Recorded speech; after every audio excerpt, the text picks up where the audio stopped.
नमस्कार दोस्तों, इस वीडियो में आप सीबीएसई बोर्ड के द्वारा आयोजित की गई सीटेट दिसंबर 2021 के दिनांक 5 जनवरी 2022 शिफ्ट के पेपर के इन्वायरमेंटल स्टडीज यानी ईवीएस पार्ट का कंप्लीट सोल्यूशन देखने जा रहे हैं। सीबीएसई बोर्ड ने सीटेट दिसंबर 2021 के लिए ऑनलाइन मोड में कुल 23 शिफ्टों में पेपर का आयोजन किया था, जिसमें से ये 15वें शिफ्ट का पेपर है। अगर आप 23 शिफ्ट के कंप्लीट पेपर सोल्यूशन के साथ साथ सभी सब्जेक्ट्स के कंप्लीट पेडागोजी को डिटेल में पढ़ना और समझना चाहते हैं तो इस वीडियो के समाप्त होने के बाद से आप इस वीडियो का डिस्क्रिप्शन जरूर चेक करिएगा। और अगर आप चैनल पर पहली बार विजिट करें तो इसको सब्सक्राइब करते हुए बेल आइकन को जरूर प्रेस कर लीजिएगा शिक्षा विभाग से जुड़ी सभी खबरों से अपडेटेड रहने के लिए, साथ ही साथ सीटेट, यूपी टेट और सुपर टेट की बेहतरीन तरीके से तैयारी करने के लिए। चलिए दोस्तों, आज के इस महत्वपूर्ण वीडियो को शुरू करते हैं। पहला प्रश्न पूछा गया था, तरुण भारत संघ का एक ऐसी संस्था है जो जल के संरक्षण के लिए कार्य करती है। इस संस्था के प्रधान निम्न में से एक हैं। सही विकल्प का चुनाव कीजिए। यानी कि इस संस्था के प्रधान कौन है, आपसे पूछा जा रहा है। तरुण भारत संघ के बारे में थोड़ा सा बात कर लेते हैं।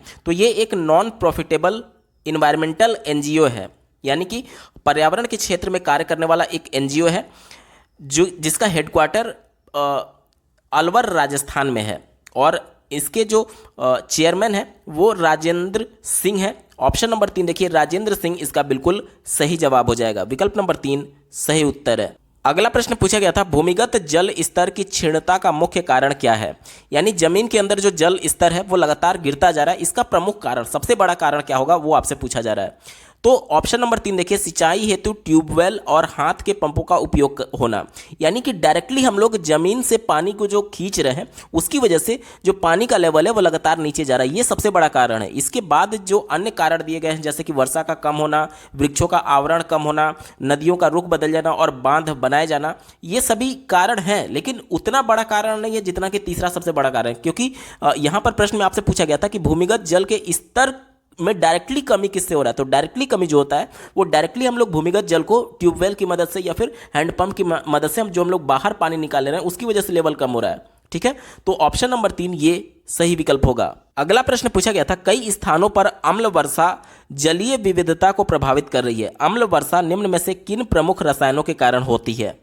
विकल्प नंबर 2 देखिए, नाइट्रिक अम्ल और सल्फ्यूरिक अम्ल की वजह से अम्ल वर्षा होती है। विकल्प नंबर 2 सही जवाब है। अगला प्रश्न पूछा गया है, धरती पर अलवण जल की उपलब्धता बहुत कम है। अलवण कहने का मतलब कि जिसमें नमक नहीं घुला हुआ है, यानी कि सीधे तौर पर आप समझ लीजिए कि मीठे पानी जो पीने युक्त पानी है उसकी बात की जा रही है कि उसकी उपलब्धता बहुत कम है। कुछ उपलब्ध अलवण जल यानी पीने योग्य पानी की निम्न में से किसमें सर्वाधिक प्रतिशत कुल ऑल ओवर जल की मात्रा है। यानी पीने का जो जल होता है वो सबसे ज़्यादा कहाँ पाया जाएगा। पहला दिया गया नदियाँ, दूसरा दिया गया झरने, तीसरा विकल्प दिया गया ग्लेशियर हिम नदी और चौथा दिया गया है जलप्रपात। तो सबसे ज़्यादा पीने युक्त जो पानी होता है उसकी उपलब्धता ग्लेशियर में है। ऑप्शन नंबर 3 पॉजिटिव है और यही इसका सही जवाब होगा। अगला प्रश्न पूछा गया था, निम्न में से जल के विषय में कौन सा विकल्प सही नहीं है। निगेटिव सेंस में हमसे पूछा गया है। पहले विकल्प से शुरुआत करके कहा जा रहा है कि जल एक सार्वभौमिक विलायक है, ये बात सही है। दूसरा दिया गया इसमें विभिन्न पदार्थों को घोलने की क्षमता होती है, ये भी सही है।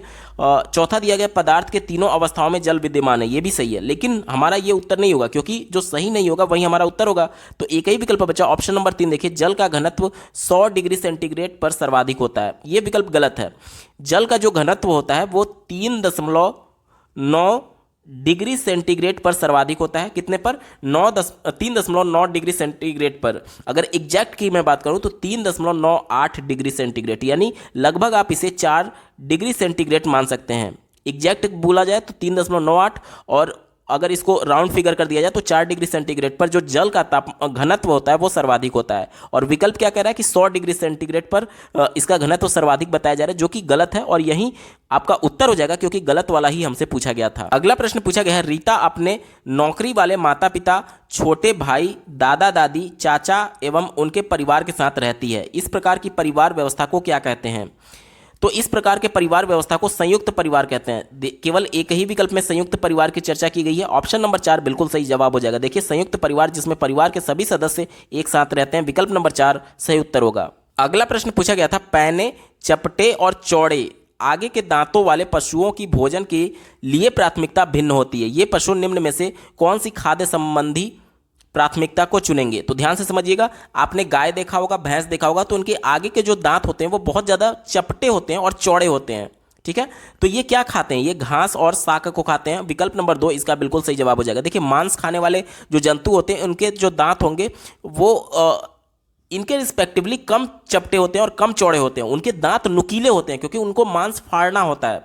लेकिन जिनके दांत चौड़े और चपटे होते हैं वो घास खाते हैं। जैसे कि आप बैल का देख लीजिए, इसी प्रकार से आप गाय का देख लीजिए, इसी प्रकार से भैंस के दांत देख लीजिए। इन सबके चौड़े और चपटे दांत होते हैं। विकल्प नंबर 2 सही जवाब होगा। अगला प्रश्न पूछा गया था, जो पौधे खारे जल वाले क्षेत्रों में उगते हैं उन्हें क्या कहा जाता है। ध्यान से समझिएगा, खारा जल क्यों होता है, क्योंकि उसमें लवण की मात्रा अधिक हो जाती है। तो अगर आपको इतना ही केवल पता रहे तो भी आप इसका उत्तर निकाल सकते हैं। देखिए चारों विकल्पों में देखेंगे तो एक ही विकल्प में केवल लवण दिखेगा आपको, तो यही इसका सही उत्तर हो जाएगा। जो खारे जल वाले क्षेत्रों में पौधे उगते हैं उनको हम लोग क्या बोलते हैं, लवण मृदोभिद्ध बोलते हैं, जिसे हेलोफाइट कहा जाता है। विकल्प नंबर 1 सही जवाब होगा। अगला प्रश्न पूछा गया है, जो रंग चित्र किसी कथा का चित्रण करते हैं जिनमें केवल प्राकृतिक रंगों का उपयोग किया जाता है, उस चित्रकला को चित्रकाठी कहते हैं।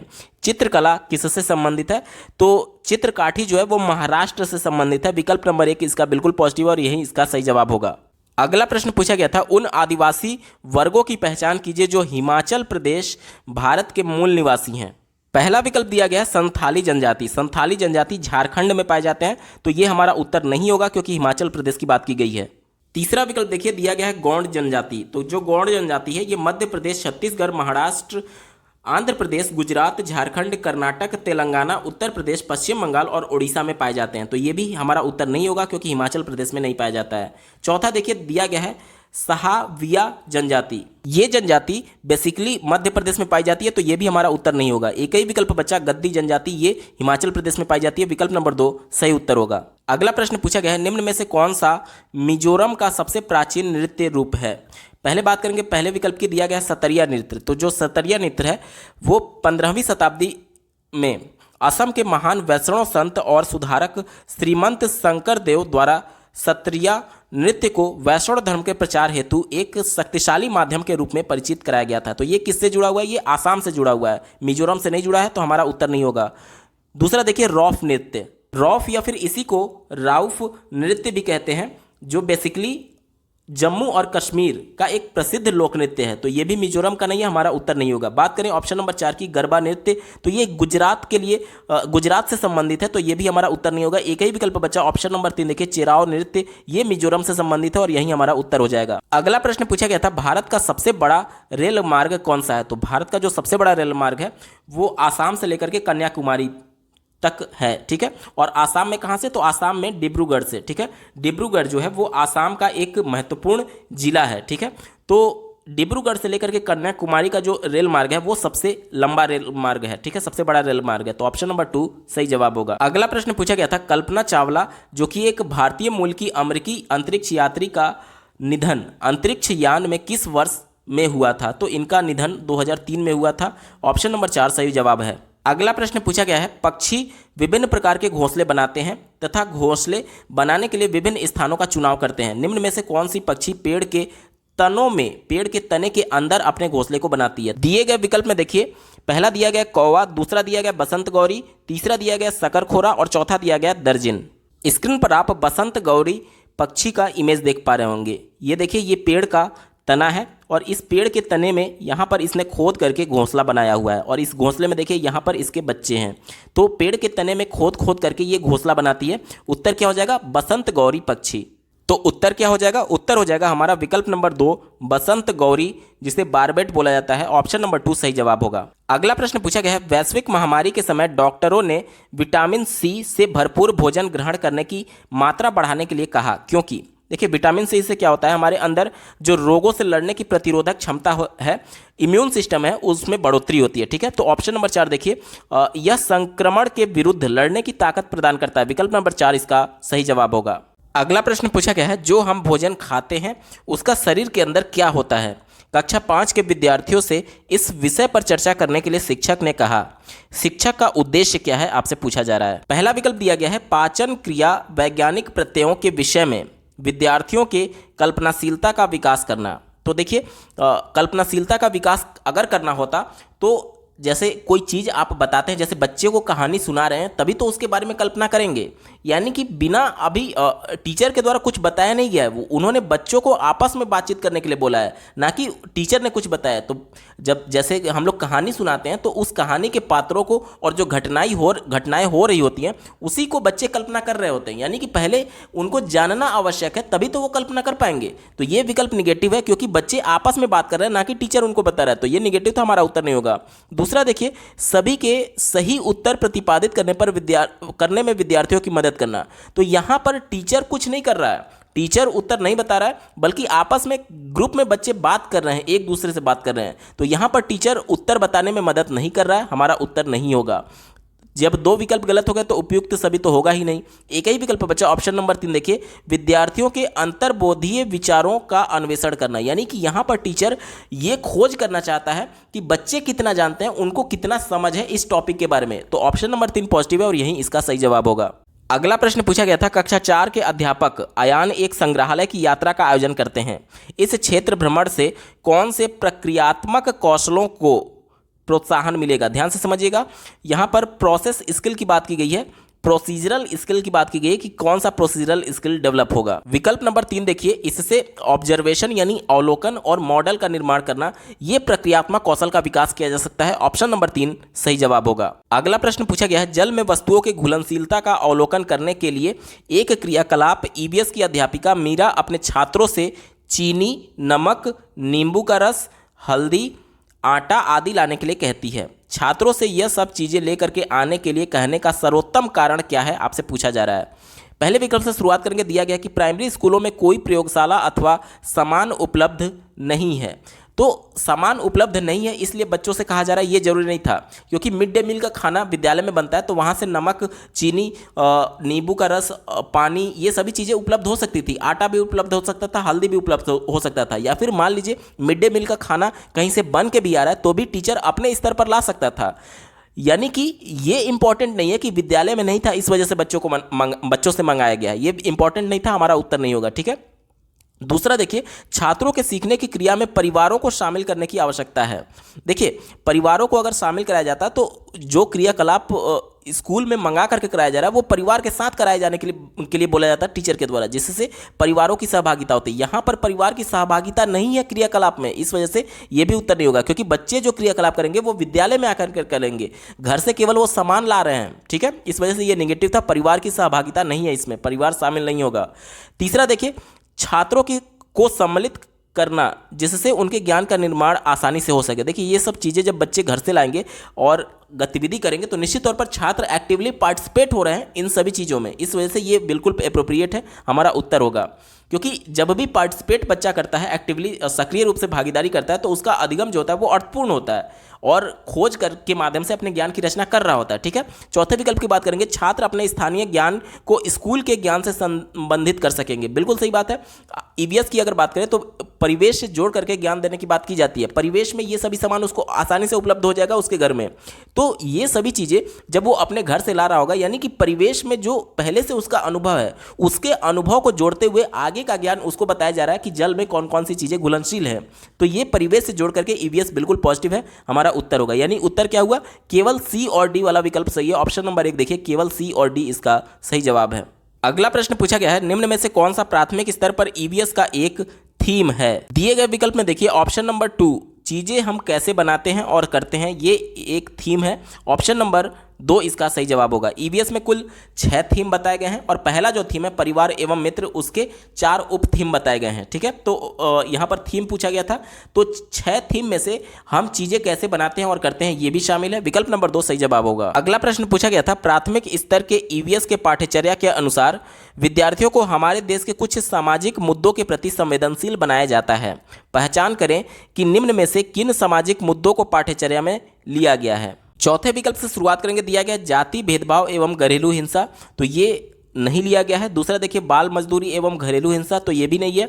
जाति भेदभाव एवं दहेज प्रथा, ये भी नहीं है। एक ही विकल्प बचा, ऑप्शन नंबर 1 देखिए, बाल मजदूरी एवं वर्ग असमानताएं, ये मुद्दा लिया गया है, सामाजिक मुद्दा, इसके प्रति संवेदनशील बनाए जाने की बात की जाती है ईवीएस में। ऑप्शन नंबर 1 पॉजिटिव और यही इसका सही जवाब होगा। अगला प्रश्न पूछा गया था, निम्न में से प्राथमिक स्तर पर ईवीएस की पाठ्य पुस्तकों की सबसे उपयुक्त विशेषता क्या है? सबसे इंपॉर्टेंट विशेषता आपसे पूछा जा रहा है। पहले विकल्प से शुरुआत करेंगे, दिया गया है विषय वस्तु के माध्यम से बहुत सी जानकारियां दी गई हैं, तो ये इतना इंपॉर्टेंट नहीं है, हमारा उत्तर नहीं होगा। दूसरा देखिए, समाज में उपस्थित रूढ़िवादी धारणाओं और पूर्वाग्रहों पर ध्यान केंद्रित किया गया है, ये भी इतना इंपॉर्टेंट नहीं है। तीसरे विकल्प की बात करें, देखिए क्या कहा जा रहा है, रटने द्वारा सीखने को सचेतन रूप से हतोत्साहित करने का प्रयास किया गया है। ये विकल्प बिल्कुल पॉजिटिव है और यही हमारा उत्तर होगा। क्यों?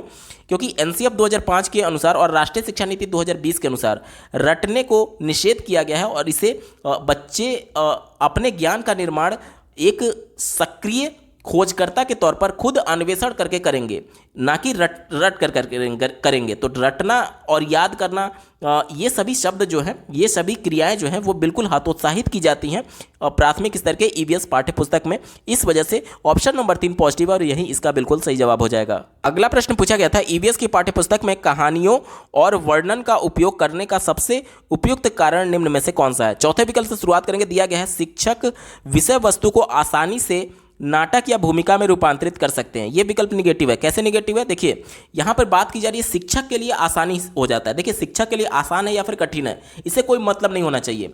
हम लोग बाल केंद्रित शिक्षा की बात करते हैं तो बालक की बात होनी चाहिए, शिक्षार्थी की बात होनी चाहिए, ना कि टीचर की। तो ये शिक्षक के लिए आसान या फिर कठिन बोल रहा है, इस वजह से हमारा उत्तर नहीं होगा। तीसरा देखिए, कहानियों एवं वर्णनों के माध्यम से शिक्षकों को पाठ संपादित करना आसान लगता है।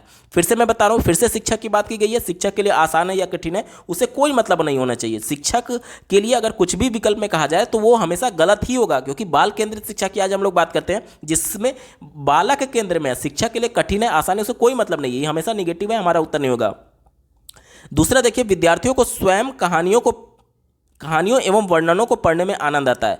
कहानी तक तो ठीक है कि बच्चा आनंद लेगा, लेकिन वर्णन पढ़ने में बच्चों को आनंद नहीं आता, ये बोरिंग है बच्चों के लिए। इस वजह से वर्णन की वजह से ये विकल्प निगेटिव हो गया, हमारा उत्तर नहीं होगा। एक ही विकल्प बच्चा, ऑप्शन नंबर 1 देखिए, कहानी और वर्णन के पात्रों के साथ विद्यार्थी आसानी से तदानुभूति का अनुभव कर सकते हैं। तदानुभूति मतलब कि एक तरीके से उनके साथ सहज हो सकते हैं पात्रों के साथ। मतलब कि कहानी जब आप बच्चों को सुनाते हैं तो उनके पात्र जो है, बच्चे कल्पनाशीलता की वजह से वो कल्पना करने लगते हैं कि किस प्रकार से इसका कैरेक्टर, इस कहानी का कैरेक्टर क्या क्या कर रहा होगा। तो एक तो कहानी में बच्चे को आनंद भी आ रहा है और दूसरा वो सहज भाव से उस कहानी में ढल जाते हैं, यानी कि उनके पात्रों को हूबहू वो कल्पना करके समझने लगते हैं। इस वजह से कहानी और वर्णन के माध्यम से ईवीएस की पाठ्य पुस्तकों में बच्चों को बताई जाती है। ये विकल्प सबसे ज्यादा पॉजिटिव है और यही हमारा सही जवाब होगा। अगला प्रश्न पूछा गया था, निम्न में से किस आवृत्ति का मूल्यांकन ईवीएस के सीखने सिखाने के लिए उपयुक्त है? यानी कि ये पूछा जा रहा है कि ईवीएस में जो मूल्यांकन होना चाहिए वो कितने दिन के गैप पर होना चाहिए? तो ये प्रतिदिन होना चाहिए। क्यों? क्योंकि देखिए बच्चा कक्षा में कुछ भी गतिविधि कर रहा है या फिर अपने परिवेश में जो कुछ भी देख रहा है उसके परिवेश से जोड़ करके ही बच्चे को ईवीएस पढ़ाना है।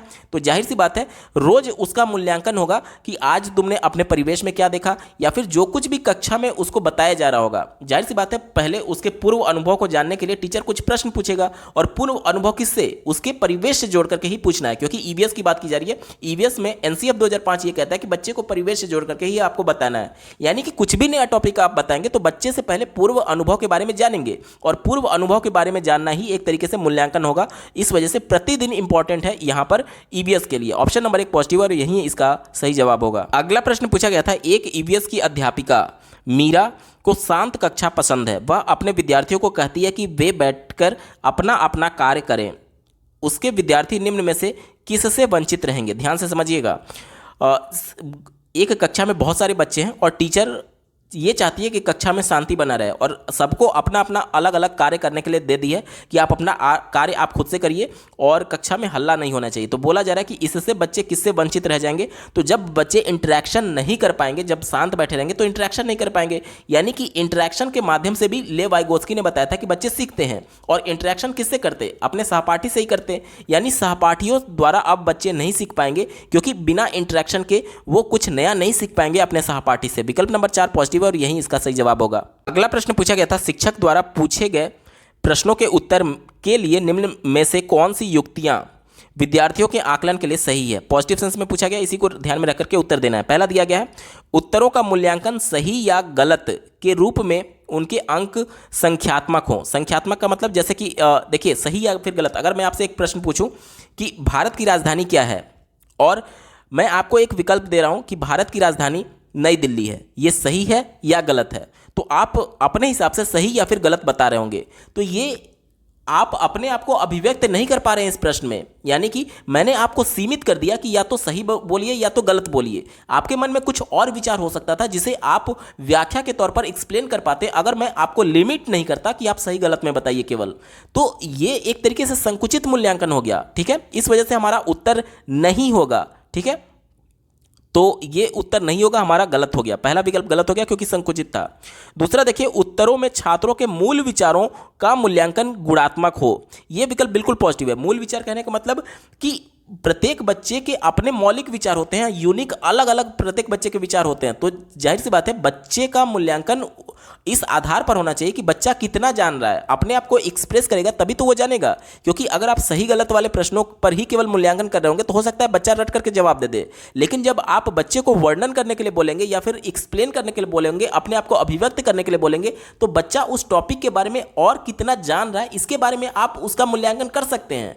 तो मूल विचारों का मूल्यांकन होना चाहिए। और ये गुणात्मक का मतलब क्या हुआ? गुणात्मक देखिए, दो तरह की चीजें होती है मूल्यांकन में, एक होता है मात्रात्मक और एक होता है गुणात्मक। मात्रात्मक कहने का मतलब कि अगर मैंने आपसे प्रश्न पूछा कि भारत की राजधानी क्या है और सही गलत में आपने सही मान लीजिए लगा दिया तो आपको 1 नंबर मिल गया, यानी कि आपका मूल्यांकन संख्यात्मक हो रहा है। मैं आपका जो मूल्यांकन कर रहा हूं वो नंबर्स आपको अलॉट कर रहा हूं कि हाँ आपने 1 नंबर पा लिया।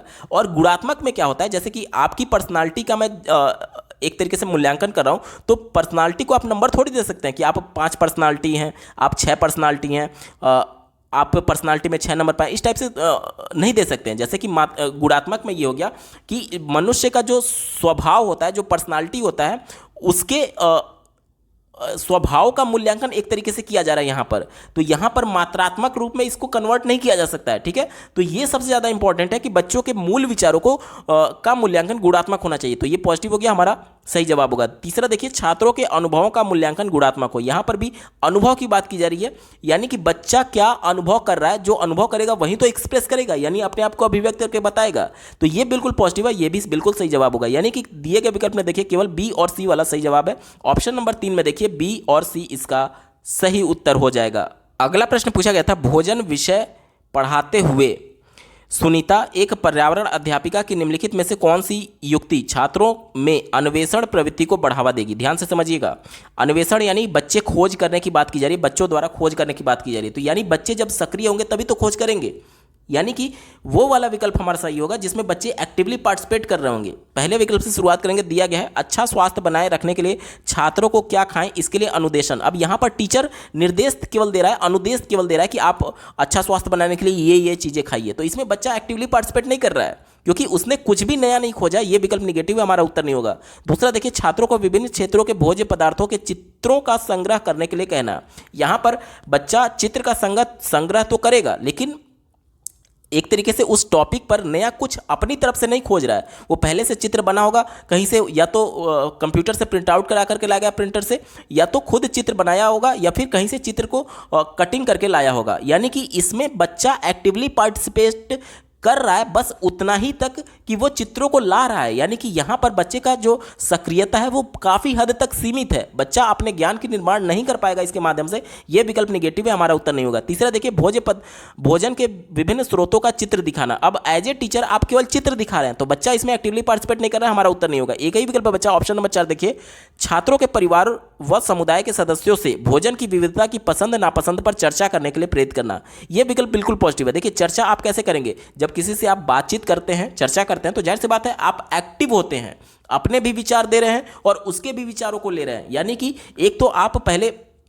अवलोकन के माध्यम से या फिर जो भी आप उनसे सुन रहे हैं प्रश्नों को पूछ करके कि आप क्या खाना पसंद करते हैं, क्या नहीं पसंद करते हैं, तो इस चर्चा के दौरान एक तो आपका श्रवण कौशल और वाचन कौशल भी विकसित होगा और साथ ही साथ आप एक्टिवली पार्टिसिपेट कर पा रहे हैं इस सभी चीज़ों में। और इसमें जब आप प्रश्न पूछ रहे होंगे यानी आप खोज कर रहे हैं, किसी ना किसी चीज़ का खोज कर रहे हैं। आप किसी से प्रश्न क्यों पूछते हैं? किसी जानकारी के लिए, और जानकारी आप प्राप्त कर रहे हैं यानी कि खोज करके जानकारी प्राप्त कर रहे हैं। तो ये अन्वेषण की तरफ इशारा कर रहा है, यानी कि चौथा विकल्प बिल्कुल पॉजिटिव और यही हमारा सही जवाब होगा। अगला प्रश्न पूछा गया था, रोनाल्ड रॉस की कहानी को पर्यावरण अध्ययन की पाठ्य पुस्तक में स्थान दिया गया है, इसे स्थान देने का क्या उद्देश्य है? तो ये बेसिकली एक साइंटिस्ट थे जिन्होंने ये पता लगाया कि मच्छर से मलेरिया फैलता है, और ये पता लगाने की जो कहानी है वो बच्चों के पर्यावरण अध्ययन के पाठ्य पुस्तक में दी गई है। अब आपसे पूछा जा रहा है कि इस कहानी को पाठ्य पुस्तक में देने का उद्देश्य क्या है। पहले विकल्प से शुरुआत करेंगे, दिया गया विद्यार्थियों को खोज के लिए प्रेरित करना। यह विकल्प बिल्कुल पॉजिटिव है, क्योंकि साइंटिफिक जिस तरीके से चीज़ें खोजी जाती हैं, जिस प्रकार से वैज्ञानिक चीज़ों को खोजते हैं, उसके माध्यम से बच्चों में वही खोज की प्रवृत्ति को विकसित करना इसका प्रमुख उद्देश्य है। तो यह विकल्प बिल्कुल पॉजिटिव है, हमारा उत्तर होगा। क्योंकि एनसीएफ 2005 और राष्ट्रीय शिक्षा नीति 2020 माफ करिएगा, दोनों बच्चों को अन्वेषण के लिए प्रेरित करती है, सक्रिय भागीदारी करते हुए। ठीक है, तो वैज्ञानिक जिस प्रकार से चीज़ों को खोजते हैं उसी अन्वेषण प्रवृत्ति को बच्चों में विकसित करना है, और इसलिए ये कहानी उनकी पाठ्यपुस्तक में रखा गया है। पहला पॉजिटिव हो गया। दूसरा देखिए, विद्यार्थियों को मलेरिया और मच्छर में संबंध जोड़ने में सहायता करना। यह विकल्प बिल्कुल पॉजिटिव है। कैसे? क्योंकि इनके द्वारा जो खोज की गई थी वो मलेरिया और मच्छर से ही संबंधित था। ठीक है, तो यह विकल्प भी पॉजिटिव हो गया।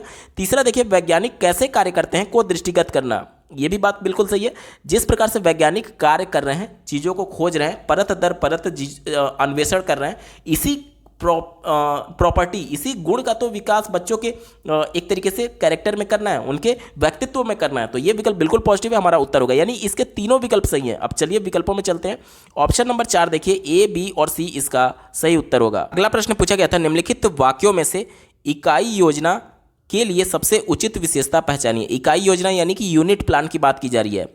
ठीक है, मतलब कि एक यूनिट, जैसे कि एक यूनिट के अंतर्गत कई चैप्टर्स होते हैं। ठीक है, तो उसके लिए कौन सी विशेषता सही है, इसके बारे में आपसे पूछा जा रहा है। पहला दिया गया है, यह पाठ के 10 से अधिक पाठ योजना का संकलन है। यह नेगेटिव है, आगे आपको पता चलेगा क्यों। प्रत्येक पाठ के लिए सीखने सिखाने की क्रियाकलापों का ब्यौरा है, यह भी गलत है। चौथा देखिए, आदर्श रूप में यह 10 से अधिक पाठ योजनाओं का संकलन है, यह भी गलत है। एक ही विकल्प बचा, ऑप्शन नंबर 3 देखिए, यह विषय वस्तु के बड़े भाग की गहन योजना। यह विकल्प बिल्कुल सही है। देखिए, यूनिट का मतलब कि एक यूनिट में कई चैप्टर्स हो सकते हैं, यानी कि वो पूरा एक विषय वस्तु हो गया। यूनिट क्या है? एक पूरा ब्रॉड सेंस में हो गया, और उसके अंदर जो चैप्टर्स होंगे वो उसका परत दर परत अलग अलग कॉन्सेप्ट का एक अलग अलग चैप्टर बना होगा, जिसका गहन अध्ययन हमको कराया जाएगा। यानी कि यूनिट क्या है? यूनिट एक पूरा कॉन्सेप्ट है, विषय वस्तु है, संप्रत्यय है, और उसके छोटे छोटे भाग। ठीक है, यानी कि यूनिट के एक यूनिट के कई भाग होंगे, और उन भागों में से प्रत्येक भाग को चैप्टर बोला जाएगा और उसका गहन अध्ययन किया जाएगा। तो ऑप्शन नंबर 3 पॉजिटिव है, और यही इसका सही जवाब होगा। अगला प्रश्न पूछा गया था, निम्नलिखित में से कौन सी युक्ति भाषा सीखने में कठिनाइयों वाले विद्यार्थियों को पर्यावरण अध्ययन सीखने के लिए सबसे उचित है? ध्यान से समझिएगा। ऐसे बच्चे जिनको भाषा सीखने में कठिनाई हो रहा है, ठीक है, और वो वाला विकल्प चुनना है कि जो भाषा सीखने में तो कठिनाई होगा लेकिन ईवीएस सीखने में उसको उचित मार्गदर्शन प्रदान करेगा, वो वाला विकल्प सही है। ठीक है, यहाँ पर चौथे विकल्प से शुरुआत करेंगे। कहा जा रहा है कि विद्यार्थी को कक्षा में प्रथम पंक्ति में बैठाने का प्रबंध किया जाए। देखिए, आगे वाले पंक्ति में बैठे या फिर पीछे वाले पंक्ति में बैठे, ये इंपॉर्टेंट नहीं है। ईवीएस में क्या है कि बच्चे को मूर्त अवस्था में चीज़ों को दिखा करके, क्योंकि उसके परिवेश से जोड़ करके बताना है। जो चीज़ परिवेश में वो मूर्त अवस्था में देखा हुआ है उसी से बच्चे को जोड़ करके बताना है। तो चाहे वो आगे पंक्ति में बैठे या फिर पीछे पंक्ति में बैठे, कोई मतलब नहीं होगा। ये विकल्प निगेटिव है, हमारा उत्तर नहीं होगा। तीसरा देखिए, श्रवण सामग्री के रूप में पाठ्य विषय वस्तु देना। देखिए, यहाँ पर ईवीएस की बात की जा रही है। ईवीएस सिखाने के लिए ये इंपॉर्टेंट है कि प्रत्यक्ष तौर पर बच्चे चीज़ों को देखें, चाहे अपने परिवेश में या फिर विद्यालय में। यहाँ पर सिर्फ विषय वस्तु देने की बात की जा रही है, और वो भी श्रवण सामग्री, मतलब आपको सिर्फ बता दिया गया या फिर टेप रिकॉर्डर के माध्यम से आपको चीज़ें बताने की बात की जा रही है। तो ये विकल्प निगेटिव है, क्योंकि बच्चे प्रत्यक्ष तौर पर नहीं देख पा रहे हैं, हमारा उत्तर नहीं होगा। बात करें पहले विकल्प की, तो कहा जा रहा है कि उन्हें स्पर्शीय स्वरूप में या बड़े बड़े अक्षर में अंकित शिक्षण सामग्री दी जाए। तो ये भी केवल शिक्षण सामग्री को रिप्रेजेंट करने की बात की जा रही है कि बड़े बड़े जो अल्फ़ाबेट्स में बड़े बड़े कैरेक्टर्स में लिखे हुए हैं। तो ये भी इंपॉर्टेंट नहीं है, क्योंकि प्रत्यक्ष तौर पर वस्तुएं या फिर चीज़ें बालकों को परिवेश से जोड़ करके नहीं बताई जा रही हैं। एक ही विकल्प बचा, ऑप्शन नंबर 2 देखिए, अवधारणाओं की व्याख्या बड़े बड़े चित्रों, ठोस वस्तुओं, क्रियाकलापों के द्वारा की जाए। यहाँ पर क्रियाकलाप सबसे ज़्यादा इंपॉर्टेंट है, क्योंकि बच्चे जब क्रियाकलाप में एक्टिवली पार्टिसिपेट करेंगे तो खुद करके सीखेंगे। अन्वेषण के माध्यम से ही सीखा जा सकता है ईवीएस, और प्रत्यक्ष तौर पर परिवेश से जोड़ करके ही सीखा जा सकता है ईवीएस एनसीएफ 2005 का, ये कहना है। ये सबसे ज्यादा अप्रोप्रिएट है और यही इसका सही जवाब होगा। अगला प्रश्न पूछा गया था, थीम यात्रा में बछेंद्री पाल के पर्वतारोहण के अनुभव के वर्णन को सम्मिलित किया गया है, उन्हें सम्मिलित करने का क्या कारण हो सकता है? ध्यान से समझिएगा। पहले विकल्प से शुरुआत करेंगे। यह कहा जा रहा है कि यह अध्याय लिंग रूढ़िबद्धता के प्रति चुनौती है। अब जो बछेंद्री पाल एक महिला थी और पहले जिस प्रकार से रूढ़िबद्धता समाज में फैला हुआ है कि महिलाएं सिर्फ घर का काम करेंगी और पुरुष जो है वो बाहर का काम देखेंगे, तो यहाँ पर महिला होते हुए उन्होंने पर्वतारोही जैसे करियर को चुना या फिर पर्वतारोहण किया। इस वजह से ये लिंग रूढ़िबद्धता को चुनौती दिया गया है। विकल्प एक बिल्कुल पॉजिटिव हमारा उत्तर होगा। दूसरा विकल्प दिया गया है कि यह अध्याय पर्वतों की ऊंची चोटियों को मापने पहुंचने में आई चुनौतियों का वर्णन करता है, तो यह भी विकल्प बिल्कुल पॉजिटिव है। तीसरा देखिए, यह अध्याय सामूहिक कार्य के महत्व को व्याख्या करता है। जाहिर सी बात है टीम वर्क की ये बात की जा रही है, क्योंकि समूहों में लोग गए थे पर्वतारोहण पर, इस वजह से ये भी बिल्कुल पॉजिटिव है, बिल्कुल सही बात है। चौथा विकल्प देखिए, यह अध्याय एक अनुकरणीय आदर्श को प्रस्तुत करता है, ये भी बिल्कुल सही है कि एक ऐसे लोग का आपको परिचय दिया जा रहा है जो कि एक तरीके से जिनका आदर्श के तौर पर अनुकरण किया जा सकता है, यानी कि उनके व्यवहारों को अपने व्यक्तित्व में समाहित किया जा सकता है। यह विकल्प बिल्कुल पॉजिटिव हो गया, ठीक है। यानी कि चारों विकल्प इसके पॉजिटिव में दिए गए विकल्प में देखिए ऑप्शन नंबर 1 ए, बी, सी और डी इसका सही जवाब होगा। दोस्तों ये पेपर पूरा सॉल्व हो चुका है। आपको ये वीडियो कैसा लगा कमेंट के माध्यम से जरूर बताइएगा, क्योंकि आपका एक कमेंट मुझे मोटिवेट करेगा ऐसे ही महत्वपूर्ण वीडियो लाने के संदर्भ में। अगर आप सीटेट दिसंबर 2021 के सभी सब्जेक्ट्स के कंप्लीट पेपर सोल्यूशन के साथ साथ सभी सब्जेक्ट्स के कंप्लीट पेडागोजी को डिटेल में पढ़ना और समझना चाहते हैं, तो इस वीडियो के बाद आप इस वीडियो का डिस्क्रिप्शन जरूर चेक करिएगा। और अगर आप चैनल पर पहली बार विजिट करें तो इसको सब्सक्राइब करते हुए बेल आइकन को जरूर प्रेस कर लीजिएगा सीटेट, यूपीटेट और सुपर टेट की बेहतरीन तरीके से तैयारी करने के संदर्भ में। इस वीडियो को देखने के लिए आपका बहुत बहुत धन्यवाद। भगवान करे आपका दिन शुभ हो।